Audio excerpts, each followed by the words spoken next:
En este vídeo sobre las cónicas tocaremos temas como su historia, sus creadores, sus tipos, ejemplos a nuestro alrededor, sus características y fórmulas. Las cónicas son curvas planas obtenidas mediante la intersección de un cono con un plano. El ángulo que forman el plano y el eje del cono, comparado con el ángulo que forman el eje y la generatriz del cono, determina las distintas clases de cónicas.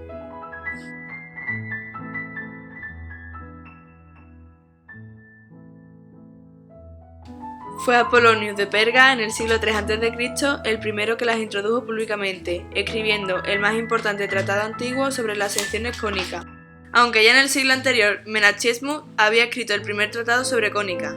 Lo que no es tan conocido es que el motivo que originó esta creación no fue precisamente el de explicar las órbitas de los planetas ni construir aparatos de radar, sino el de buscar soluciones solo con regla y compás de los tres famosos problemas griegos que hoy seguimos sin saber la solución, como son el de la duplicación del cubo, la trisección del ángulo y la cuadratura del círculo. Durante muchos siglos, las cónicas fueron descartadas en los trabajos de los matemáticos hasta que volvieron a la vida, al comprobarse que el mundo que nos rodea está lleno de secciones cónicas. En la LHC encontró Kepler la respuesta al enigma del movimiento planetario, descubriendo que el planeta Marte tiene órbitas elípticas y el Sol está situado en uno de sus focos. En base a este descubrimiento, Newton denunció la famosa ley de la gravitación universal.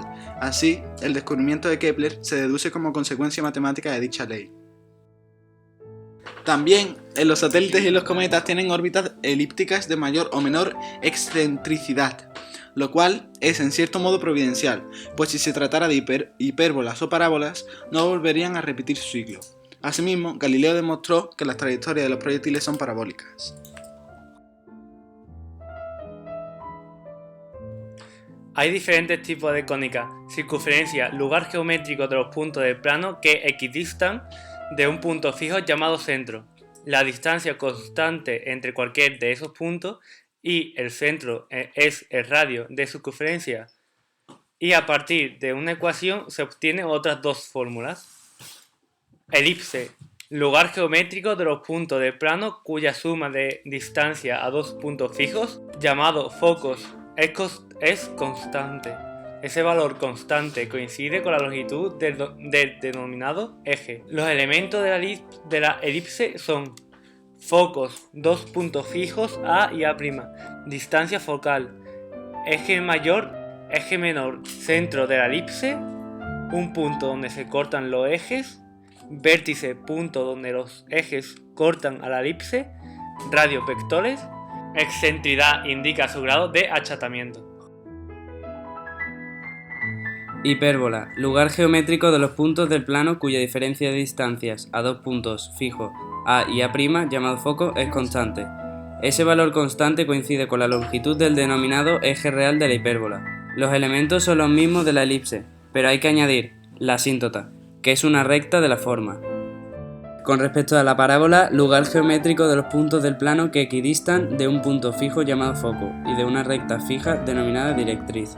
Los elementos de la parábola son foco, eje de la parábola, vértice, radio vector, parámetro, relación fundamental de la parábola.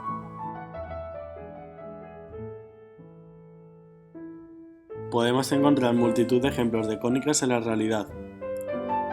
Circunferencia. Se utilizan técnicas circunferenciales para muchas cosas como en los CDs, las ruedas de las bicicletas, etc. Ejemplo de hipérbolas. En la astronomía destaca la trayectoria de cometas y un ejemplo cotidiano es el reloj de sol. Elipse. Un ejemplo claro son las órbitas de los planetas, como la Tierra con respecto al Sol. También se le aplica a la órbita de los átomos y en arquitectura. Se utilizan con mayor frecuencia los arcos con forma elíptica para los puentes. Parábola. Las aplicaciones prácticas de este tipo de cónica son antenas de satélites y radiotelescopios. Además, destaca la Ópera de Sídney en Australia como obra arquitectónica con figuras cónicas.